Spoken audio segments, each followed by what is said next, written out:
Hi everyone, this is Chef Sam coming to you from Bomber Mountain Civic Center. I am the high school culinary instructor for Buffalo High School in Buffalo, Wyoming, supported by Sheridan College.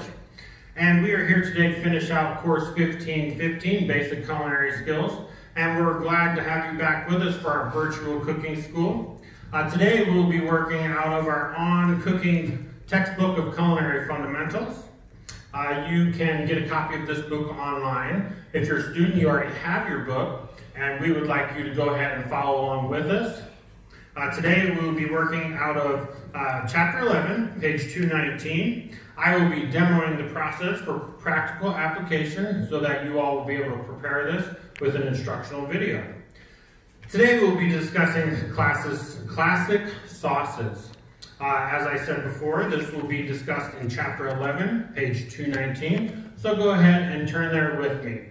We will be discussing the Béchamel, which is a mother sauce, and then that will be turned into a cheese sauce, which is one of the supporting sauces for the Béchamel family. In classic French cuisine, sauces that are served warm are divided into two groups. Group 1 is leading sauces, which are also referred to as grand or mother sauces, and Group 2, which are small or compound sauces.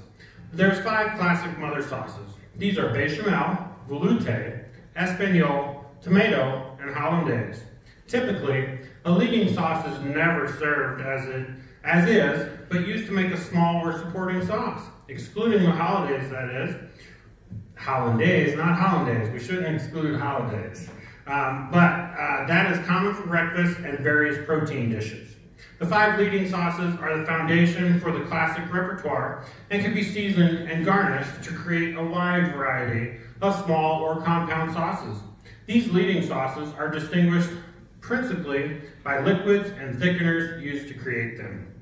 Small or compound sauces are grouped into families based on their leading sauce. Some small sauces have a variety of uses, while others are traditional accompaniments for specific foods. A small sauce may be named for its ingredients, its place of origin, or its creator. This class, we will be focusing on the Béchamel. The Béchamel is one of the oldest sauces and is one of 2 sauces known as white sauce. Traditionally, the Béchamel was made by adding heavy cream to velouté, which is the other sauce, also known as white sauce. Some chefs believe that a Béchamel should be made with veal stock, but today the sauce is almost always made by thickening scalded milk with a white roux and added seasonings. Béchamel is often used for vegetable, egg, or gratin dishes. Cheese sauce made from Béchamel is indispensable when making macaroni and cheese. This is what we'll be making with ours. In recent decades, the Béchamel has fallen into relative disfavor because of its rich and heavy nature. Nevertheless, it is important to understand its production and place in traditional sauce making. A properly made Béchamel is rich and creamy and absolutely smooth with no hint of graininess. The flavors of the onion and clove used to season it should be apparent, but not overwhelm the sauce's clean and milky taste. The final appearance should be the color of heavy cream and have a deep luster. It should be thick enough to coat foods lightly, but not taste like the roux used to thicken it. Some tips for making cream sauces are remembering how important it is to simmer them gently while you're stirring to prevent the mixtures from overheating and sticking to the pan. Also, try to be aware that cream sauces such as Béchamel are susceptible to scorching. We discussed this in our first video when we made a roux. A refresher is that scorching takes place when the egg or milk proteins are overheated and coagulate and stick to the pan before burning. When this happens, it changes the aroma, the color, and the taste of the product. If you scorch your sauce, sadly, you need to throw it away. You'll not be able to fix it, and you're better off starting over, but practice makes perfect. So now we'll be going in to discuss our Béchamel sauce. We have a recipe that we had and got out of page 220 on our On Cooking book. You can go ahead and what we'll be using is our onion peak, milk, clarified butter, flour, salt and white pepper, and ground nutmeg. That will be for the Béchamel. To make the supporting cheese sauce, we'll be adding shredded cheddar, Worcestershire, along with mustard. The recipe traditionally calls for dry mustard. We're going to tweak it up just a little bit. So what we're doing here is we're going to discuss first this thing called an onion peak. It is referenced on page 168 of your On Cooking book. If you have it, go ahead and turn there for a slight review, but I will go ahead and demonstrate it for you. So, the basics for a bechamel sauce is an onion peak. It's actually not used very often anymore because most days people just throw it in and then they strain it and discard it. If you're going to do it the traditional way, you're going ahead and take your your onion, and so far I've cut it in half here. You're going to very thinly just cut the end and the root off, so that way the onion stays together while it's in the water.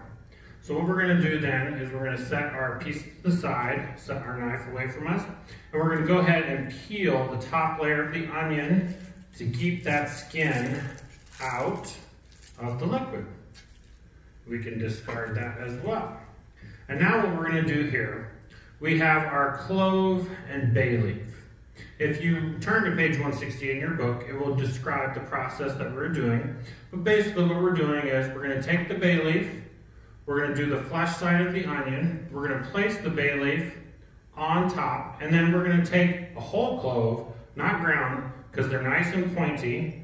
I'll have one here by itself, and you can kind of see how it's got that nice edge point to it. And we're going to take that, and we're going to place it into the onion through the bay leaf. That is an onion peak. So now what we're going to do with this is then we would place this into our milk, and we would have our milk here. Any milk's good. I like a whole milk. It's a little bit heavier with the fat content. And we're going to pour that into our pan. And then once in the pan, we're going to add our onion peak, and then we're going to just add a dash of nutmeg. So it's typically you don't want to overdo it because you should just very lightly taste the flavor, so don't go too heavy. So what I have done through TV magic is I have simmered this for 20 minutes, and now we have a finished bechamel before the roux, because we made the roux in the first class, so I will show you how to incorporate them together. So, after we have reviewed our recipe, what we're going to do is just describe to you the process here. To begin, pour the milk into a heavy saucepan and add the onion peak, and then we want to simmer for 20 minutes. So, if you are starting from scratch, go ahead and pause the video and start that. So that way, you have 20 minutes to collect your other ingredients and understand the final process of incorporation. So, now, in a separate pot, you want to make a white roux using the flour and butter. If you joined us for the last class, you should already have this. So, I will bring over here, we have our white roux. So you can see it's definitely cooled down from our last video. So, if you remember, we don't want a cold roux because it won't fully incorporate. So we have about a room temperature roux here, which we're going to use.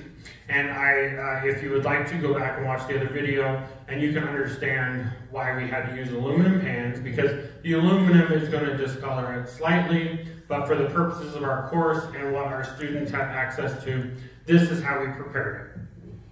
So after 20 minutes, we're going to remove the onion pig from the milk and gradually add the hot milk to the white roux, following guidelines discussed in the previous class. What we're going to do for purposes today is we are going to move, and I will actually come and show as best I can our bechamel and our onion peak, which is quite tender, but you can see the clove fell out because we simmered it. But if you have them together, you can kind of grab it out right like that. So we can just set those to the point. And if you were here to smell this, oh, it has a very good fragrance to it. You really pick up the nutmeg, just a hint of clove. So we can set this aside. You can use that in something else if you prefer. Otherwise, it's not needed for the rest of this class. So what we're going to do different here is instead of adding the roux to the milk, we're going to add the milk to the roux. We're going to go ahead and add the roux to the milk. So I'm going to go ahead and return my heat. And we're going to heat this up just to make sure We got it about medium. So over here, I've been starting my water for my noodles. So I'm gonna wanna go ahead and cook that so that way we can finish the demonstration for you. And remember, salt your water for your pasta noodles. It's not the amount of salt that you put in that it's flavoring the water, not the actual noodles. You don't want to overdo it, but it can handle quite a good bit of salt. I did about 3 tablespoons. So then, any noodles that you like for this recipe, I went ahead with bow tie or falafel, and I'm going to go ahead and add about half of these. So that way, we'll have them good and al dente for our finished product. This will take a few minutes, and by then, we will have incorporated the roux. So we have that going. We'll go ahead and stir it up.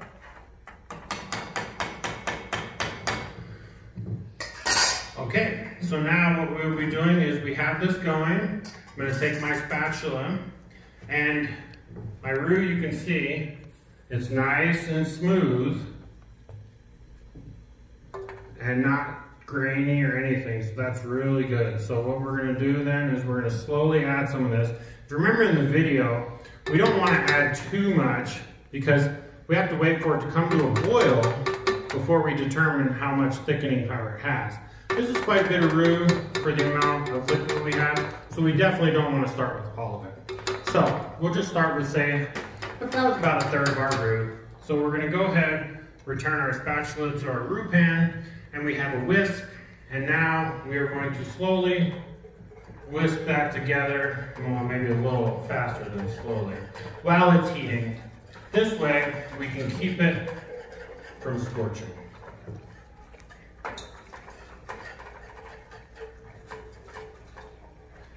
All right, we got that going.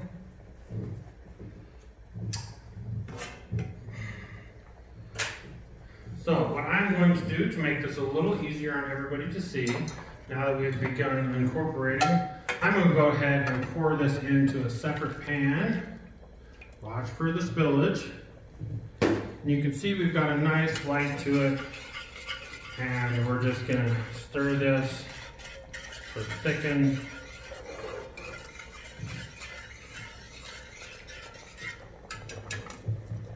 We've got our noodles going. So while this is coming up to temp, we are going to go ahead and discuss a little bit more. So after 20 minutes, remove the onion pink from the milk and gradually add the hot milk to the white roux, which we reverse the process, but either way is acceptable. Make sure you stir constantly with the whisk to prevent those lumps and bring the mixture to a boil. Once at a boil, go ahead and reduce the mixture to a simmer and add the seasonings and continue cooking for 30 minutes. I don't necessarily cook it that long because the longer you do cook it, the thicker it gets. So I recommend just cooking it till the desired thickness that you prefer. You want to keep the bechamel hot for the cheese sauce. If you're using the bechamel sauce as its own sauce, strain the sauce through a fine mesh sheet. And that's what we do at this point with ours. Once we get the temperature up and we have the desired consistency, we're going to want to strain it. Straining it will help pull out any of the impurities that may be left behind, like say a few pieces of your onion skin, because the onion is going to break down as we saw. Now, if you do that and you want to hold the bechamel for hot service, you can carefully ladle melted butter over the top, or to achieve the same result, cover the top of the sauce with parchment paper. This helps prevent the skin from forming. If you are continuing with us to make the cheese sauce, we'll begin that now. This is a simple addition, as you will only have to stir the extra ingredients into the bechamel sauce while stirring it until all the cheese is melted, and the sauce's smooth consistency referred to as nappe. This is described by running your finger on the back of the spoon to form a line that doesn't drip but holds steady. Finally, we will add the cheese. We will add the cheese sauce to the cooked noodles of your choice. I prefer to cook mine to the al dente stage, which means to the tooth, but I'll leave that choice up to you. We'll combine the noodles with the sauce while tossing to coat them evenly, and then garnish with any spices or cheese that you prefer. So what I have here is a boiling sauce, and you can see this has gotten quite thick. So we're going to go ahead and go with that. because as we add the cheese, it's gonna get a little thicker, but we're gonna add a little bit of the pasta water when we make our mac and cheese, and that's gonna help thin it out a little bit. So I'm gonna go ahead and bring this heat down very low. So what we have here is our, actually a mixed cheese. I did a cheddar jack blend. So we are just gonna add some of this in here. And we're gonna let that sit with a quick stir, just to melt it in. We can see our noodles are boiling pretty well here, and they look just about done. So I'm gonna go ahead and turn the heat down and let them sit for a minute. Then we will come back. And you can see just the residual heat from the sauce is enough to melt the cheese. So I like cheese. I don't know about you, but I'm gonna go ahead and add just a little bit more to get us a really good flavor. So for the traditional cheese sauce, we should add the ingredients before, which are dry mustard and Worcestershire. For me, I'm from Louisiana, so I prefer something a little more kick. So we're gonna try out a different kind of mustard, and I'm doing my own favorite mustard, which is a banana pepper mustard. So it's got a little bit of flavor to it, so we're not gonna use very much. We're just gonna put a couple drops in there. It's gonna give it a little kick. If you're doing traditional style, you would add dry powdered mustard. Also, I like a little Creole to mine, so we have a nice Creole blended spice here. So I'm gonna add a little bit of Creole blend. A traditional Béchamel should have white pepper. I did not have white pepper to add, so I'm gonna add a little bit more of a kick with my Creole seasoning. And last but not least, we're gonna do just a dash of Worcestershire. It's gonna add a little bit of saltiness, but a great, great flavor. So we have to take the lid off first, and there we go. That's all we need. So we are going to stir this in again. You can see that's really thickened up. So I'll show you a trick. Now, a lot of people like their mac and cheese this way, but it's definitely gonna blend well once we go with those noodles, but you can see it's getting nice and smooth as that melts down. So now, our noodles are finished cooking. So remember, turn your heat off and unlock your butane fuel canister. And then take a rag to grab the handle, and we're gonna take our noodles over to our china cap to drain them out. You can use any strainer that you have, and you can do this over a sink. We do not have access to one. So we're gonna carefully pour this in as to not spill, and then finish off with our noodles. Set the hot pan to the side, but we're gonna reserve our spoon and go ahead and put it into our mixing bowl. So, we're just gonna tap these very lightly to shake the excess water. And we're gonna dump them into our mixing bowl and then go ahead and set our china cap to the side. Like I said, any strainer would work. So now what we'll do is we will go ahead and add our cheese sauce to our hot noodles. This will help melt things down a little bit, and then I will go ahead and plate things for you. So we don't need it all, and you can kind of see the consistency we have here. It's really nice, gooey mac. Can't go wrong with that. So we just want to toss these together with our spoon, just over and over. And the cheese sauce is hot enough, and the noodles are hot, to where together they will really give us a nice final consistency. So I'll set this here. I will remove our cutting board and our extra ingredients so we can plate.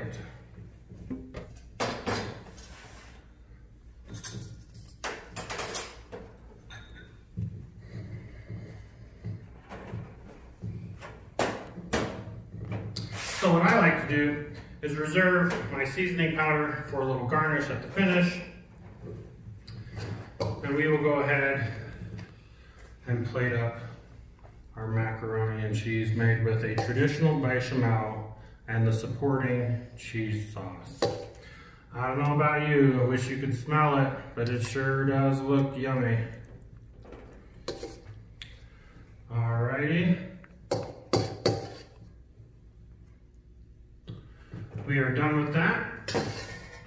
Clean up my spill real quick.